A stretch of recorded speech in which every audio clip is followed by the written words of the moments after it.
MSNBC correspondent Jacob Soboroff toured a shelter for detained child migrants in Brownsville, Texas, and he shared disturbing video from his visit. Reporter Jacob Soboroff appeared Thursday on Morning Joe to discuss his findings from Casa Padre, a licensed child care facility where nearly 1,500 boys ages 10 to 17 are being held inside a former Walmart store. "It was shocking," is the best way to describe it, he said.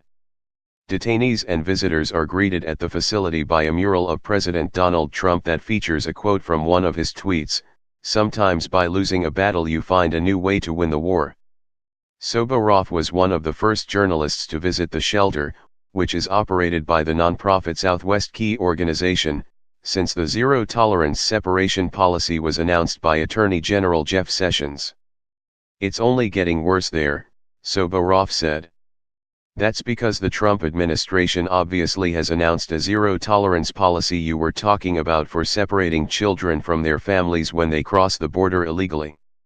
Our colleague Julia Ainsley put it this way: "This is a self-inflicted crisis. It does not have to be overcrowded in facilities like this, but it is because the Attorney General and the President of the United States decided to prosecute, 100% in their ideal circumstance, immigrants that cross the border illegally."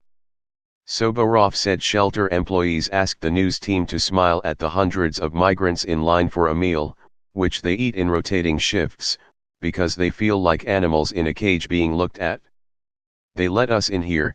This is run by the Department of Health and Human Services, contracted out to nonprofit," Soboroff said. "The quality and care the kids get inside here is not bad. It is clean inside. They are not in cages or jails, although, an employee said to us they feel like animals in cages." He said the boys spend 2 hours a day outside, with 1 hour of structured time and 1 hour of free time, and they have less than 40 square feet of living space per child, and he warned the situation was likely to get worse, and soon. "There's no other scenario, other than being incarcerated in prison, to describe what it is like," Soboroff said. "They wanted to let us in to know this is as good as it gets if the tent cities that everybody is talking about and kids start to be moved there. The leader of the center told me on federal property, they don't have to be licensed child care protectors. It is an emergency situation and all quality of care is called into question." Soboroff said the visit left him with some disturbing questions. "Where are the 0 to 10-year-olds? He said. "Where are the girls?